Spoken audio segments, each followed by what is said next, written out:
Hello everyone, आप सबका स्वागत है एक बार फिर से हमारे इस यूट्यूब चैनल डिस्ट्रिक्ट ज्ञान में। तो फाइनली 19 तारीख से लेकर 21 जुलाई तक आपको स्टेशन चॉइस फिल करने हैं 11th और 12th क्लास के लिए। तो 19 तारीख से काफ़ी सारे जो स्टूडेंट हैं वो स्टेशन चॉइस की ऑप्शन को सिलेक्ट कर रहे हैं और काफ़ी सारे जो स्टूडेंट हैं उनको स्टेशन चॉइस करने में कुछ परेशानी जो है वो आ रही है। तो आज की इस वीडियो में हम आपको उन प्रॉब्लम्स के सॉल्यूशन या उनका क्या हल हो सकता है या क्यों ये प्रॉब्लम्स आपको आ रही हैं, ये आज की इस वीडियो में मैं आपको बताने वाला हूँ। तो 11th और 12th क्लास का जो स्टेशन चॉइस का प्रोसेस है, तो अभी ये दोनों प्रोसेस इकट्ठे हो गए हैं।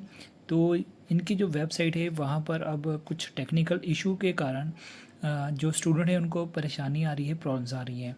तो मुझे भी काफ़ी सारे जो स्टूडेंट्स हैं वो कमेंट कर रहे हैं। तो उन कमेंट्स में जो उनके सवाल है उन सवालों का आज मैं इस वीडियो में आपको जवाब देने वाला हूँ। तो चलिए आज की इस वीडियो को शुरू करते हैं। तो अगर आपने कल रात तक अपने स्टेशन चॉइस के लिए ट्राई किया है और आपको कोई मुश्किल परेशानी आ रही है, तो आज सुबह से आप अपनी जो दोबारा से ट्राई करके देखिए। हो सकता है कि आपकी जो प्रॉब्लम है वो सॉर्ट आउट हो चुकी हो। अगर फिर भी नहीं होती तो आप हमें कमेंट सेक्शन में ज़रूर लिखिए, और जिनकी प्रॉब्लम सॉर्ट आउट हो चुकी है वो भी हमें कमेंट सेक्शन में ज़रूर लिखना। तो चलिए नेक्स्ट वीडियो का जो प्रोसेस है वो शुरू करते हैं। तो मैंने जो लास्ट वीडियो तैयार की थी तो वहाँ पर मैंने आपको अपडेट करवाया था कि जो आपकी मेरिट लिस्ट है वो वेबसाइट पर अपलोड हो चुकी है, तो आप उसको चेक कर सकते हैं। तो यहाँ पर हमें एक कमेंट मिला है कि सर वेटिंग लिस्ट कैसे पता लगेगी। तो जब आपकी काउंसलिंग होगी तो वहाँ पर आपको बुलाया जाएगा कि 100 आएंगे, 500 आएंगे, कितने स्टूडेंट्स आएंगे। तो उसके बाद जो रह जाएंगे वो वेटिंग वाले स्टूडेंट होंगे। तो इस तरह जो काउंसलिंग होगी उसके बाद ही आपको पता चलेगा कि कितने स्टूडेंट्स को काउंसलिंग में बुलाया गया है और कितने स्टूडेंट जो वेटिंग लिस्ट में हैं। तो नेक्स्ट क्वेश्चन जो है वो सर हमारा you can not apply lesson 10th station आ रहा है, मीन सेव नहीं हो रहा है। तो ये काफ़ी सारी जो स्टूडेंट हैं उनको प्रॉब्लम आ रही थी। तो कल भी मैंने आपको वीडियो में बताया था कि अगर आप एक ये प्रॉब्लम आ रही है तो आपको सभी जो स्टेशन है वो सिलेक्ट करने हैं, उसके बाद ही आपका जो सेव होगा। तो स्टेशन चॉइस करने के लिए आपने सबसे पहले जो आप स्टेशन सबसे पहले जहाँ पर आप जाना चाहते हैं वो स्कूल सेलेक्ट करना है। उसके बाद सेकंड ऑप्शन, उसके बाद थर्ड ऑप्शन, उसके बाद ऐसे ऑप्शन चुनते जाएंगे। तो यहाँ पर 10th स्कूल चुनने का मतलब यही है कि अगर आपको ऊपर वाले 2, 3 या 4 या 5 आपके स्कूल फिल हो जाते हैं, सीट्स फिल हो जाती हैं, तो जो रेस्ट स्कूल होंगे, जो बाकी स्कूल रह जाएंगे, वहाँ पर आपको सीट मिल सकती है। तो इसीलिए जो सभी 10 स्कूल हैं उनकी जो ऑप्शन है वो फिल करवाई जा रही है। तो जो नेक्स्ट कमेंट है, सर मेरा भी नहीं हो रहा है, दूसरे बॉक्स में कुछ फिल नहीं हो रहा है। तो यहाँ पर कुछ प्रॉब्लम्स आ रही हैं कि जो आप अगर स्ट्रीम में कुछ सेलेक्ट करते हैं तो आपको जो स्टेशन चॉइस है वहाँ पर कुछ स्क्रीन में दिखाई नहीं देता, और कुछ स्टूडेंट ऐसे जहाँ पर तो स्ट्रीम में दिखाई नहीं दे रहा। तो ये कुछ टेक्निकल प्रॉब्लम हो सकती है, तो आप एक बार फिर से ट्राई करके देखिएगा। तो नेक्स्ट जो क्वेश्चन है, नेक्स्ट जो कमेंट किया गया है, सर पता नहीं क्यों मेरा डेट ऑफ बर्थ इनवैलिड बता रहा है।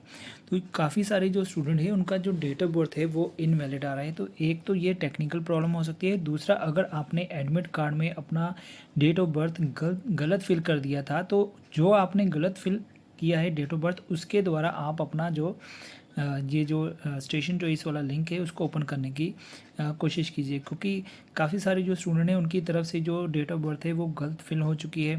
तो वहाँ पर जो मंथ, डेट या ईयर क्या जो मॉड्यूल था या जो पैटर्न था, वहाँ पर कुछ स्टूडेंट्स को गलती लग गई और उन्होंने वहाँ पर डेट ऑफ बर्थ गलत फिल कर दिया था।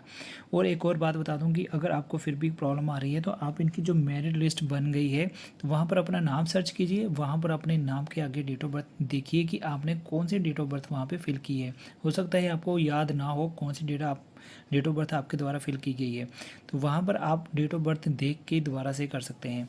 और अगर फिर भी कोई प्रॉब्लम आ रही है तो ये फिर टेक्निकल प्रॉब्लम हो सकती है, तो वो भी जल्दी सॉर्ट आउट हो जाएगी डिपार्टमेंट की तरफ से। नेक्स्ट जो कमेंट है, सर स्ट्रीम चूज़ नहीं हो पा रहा है। तो यहाँ पर भी जो 12th क्लास के है काफ़ी सारे जो स्टूडेंट को प्रॉब्लम आ रही है। तो यहाँ पर मैं एक बार में ही क्लियर कर देता हूँ, जो 12th क्लास के स्टूडेंट हैं उनको सभी को प्रॉब्लम आ रही है कि उनके जो स्ट्रीम है वो सिलेक्ट नहीं हो रहे हैं। तो this is a technical reason. तो टेक्निकल रीज़न के कारण ये प्रॉब्लम आ रही है। तो अब आप ट्राई करके देखिए कि हो सकता है आपकी ये प्रॉब्लम जो है वो सॉर्ट आउट हो चुकी हो। तो अगर या मुझे अपडेट मिलेगी कि ये प्रॉब्लम सॉर्ट आउट हो गई है तो मैं भी आपको अपडेट ज़रूर करवा दूँगा। तो नेक्स्ट क्वेश्चन जो है वो वही पहले वाला क्वेश्चन ही है। तो यहाँ पर भी 10th स्टेशन की जो ऑप्शन है वो पूछ रहा है। आप देख सकते हैं ये दोनों कमेंट्स में 12th क्लास की एडमिशन के लिए क्यूरी की गई है कि एडमिशन के लिए स्ट्रीम सेलेक्ट नहीं हो रहे हैं।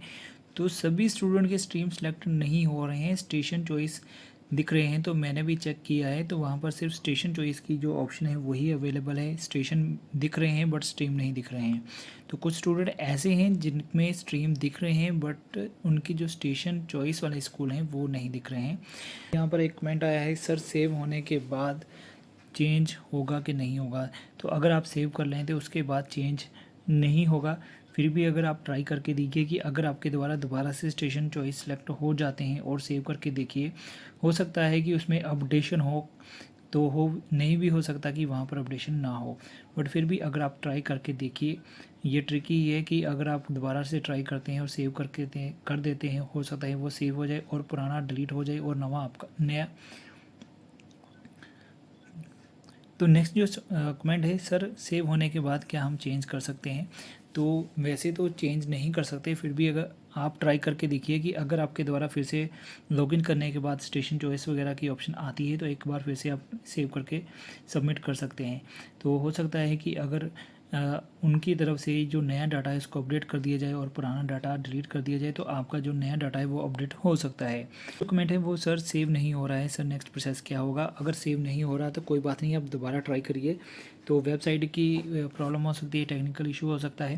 तो नेक्स्ट प्रोसेस यही है कि अब आपके द्वारा स्टेशन चॉइस हो चुकी है, आप स्कूल में एडमिशन लेना चाहते हैं, ये इंश्योर हो चुका है। नेक्स्ट जो भी प्रोसेस होगा काउंसलिंग का, अभी ये जो फर्स्ट टाइम स्टेशन चॉइस का ऑप्शन जो है वो डिपार्टमेंट की तरफ से किया गया है। अब जो नेक्स्ट प्रोसेस होगा वो काउंसलिंग जो होगी आपकी, वो ऑनलाइन होगी या ऑफलाइन होगी। जब भी हमें अपडेट पता चलेगी हम आपको ज़रूर अपडेट करवाएंगे। तो नेक्स्ट जो कमेंट है, sir I have fill all correct details, my roll number, date of birth, but it's showing that invalid date of birth, please give the solution. Sir तो सोल्यूशन मैंने पहले भी बताया आपको कि आप अपनी जो मेरिट लिस्ट है वहाँ से अपना नाम सर्च करके अपना डेट ऑफ बर्थ चेक कीजिए क्या वो सही है। तो अगर वो सही है तो ठीक है, दोबारा से ट्राई कीजिए। अगर नहीं सही है तो जो मेरिट लिस्ट में आपका डेट ऑफ बर्थ है वो फिल कीजिएगा, फिर ट्राई करके देखिए। तो नेक्स्ट जो कमेंट है फिर वही है कि सर नेक्स्ट प्रोसेस क्या होगा। ऑनलाइन मैसेज आएगा आपको सीट मिल गई है। तो यहाँ पर आपको सीट काउंसलिंग में मिलेगी, क्योंकि ये जो आपने 10 स्कूल सेलेक्ट किए हैं तो वहाँ पर आपसे पूछा जाएगा कि आप कौन से स्कूल में जाना चाहते हैं। ठीक है, इसके बाद अब ये नया प्रोसेस शुरू हुआ है इस बार। तो नेक्स्ट क्या अपडेट आती है, काउंसलिंग ऑनलाइन होगी या ऑफलाइन होगी या नेक्स्ट कैसे प्रोसेस होगा, जब भी हमें अपडेट पता चलेगी हम आपको अपडेट जरूर करवा देंगे। वो सर सभी स्टेशन चूज़ करने के बाद सक्सेसफुली का मैसेज आ गया। तो जब भी आप सेव कर लेंगे तो आपको एक सक्सेसफुली का मैसेज आ जाएगा, जिससे पता चल जाएगा कि आपका डाटा सेव हो चुका है। बट सर हमें पता कैसे चलेगा कि हमारा एडमिशन किस स्कूल में हो गया है। आपको नहीं पता चलेगा कि आपका एडमिशन किस स्कूल में है। अभी तो सिर्फ ये स्टेशन चॉइस की डिमांड की गई है कि आप एडमिशन लेना चाहते हैं तो आपकी प्रेफरेंस कौन सी है, कौन कौन से स्कूल्स में आप एडमिशन लेना चाहते हैं। तो फिर नेक्स्ट प्रोसेस क्या होगा, काउंसलिंग ऑनलाइन होगी ऑफलाइन होगी, एडमिशन के लिए डायरेक्ट बुलाया जाएगा आपको स्कूल में, क्या नया प्रोसेस होगा, ये जो भी नेक्स्ट अपडेट आएगी वो हम आपको ज़रूर करवाएंगे। तो सर कैसे पता चलेगा कि फॉर्म सेव हो गया है। तो आपको एक मैसेज आ जाएगा। तो जैसे ऊपर वाले कमेंट में उन्होंने बताया कि उनको एक मैसेज आ गया था सेव सक्सेसफुली। नेक्स्ट कमेंट है वो है, फिर एडमिशन कब तक स्टार्ट होगी। तो जो आपकी एडमिशन है वो जल्द ही स्टार्ट हो जाएगी। तो डिपार्टमेंट की तरफ से कोशिश है कि अगस्त मंथ तक आपकी जो क्लासेस है वो स्टार्ट हो जाएं, आप अपने अपने स्कूल में मेरिटोरियस स्कूल में पहुंच जाएं, सारा प्रोसेस कंप्लीट हो जाए। तो उससे पहले पहले उनकी तरफ से एडमिशन वाला प्रोसेस भी कंप्लीट कर लिया जाएगा। तो स्टूडेंट और कैंडिडेट की तरफ से ये कुछ क्वेश्चन थे जिनको मैंने सॉर्ट आउट करने की कोशिश की है। तो अगर फिर भी आपकी कोई प्रॉब्लम का सलूशन नहीं होता है तो आप इनके द्वारा जो ऑफिशियली नंबर दिए गए हैं ऑफिस वाला और गुरविंदर सिंह जी का जो नंबर दिया गया है, आप इनसे कॉन्टैक्ट करके अपनी प्रॉब्लम का सलूशन ले सकते हैं। तो मेरे द्वारा दी गई जानकारी आपको अगर अच्छी लगी है तो इस वीडियो को लाइक ज़रूर कीजिएगा और शेयर करना मत भूलिएगा। तो आज की इस वीडियो में इतना ही। तो जैसे ही नई कोई अपडेट आएगी तो हम आपसे फिर मिलेंगे। तब तक के लिए जय हिंद।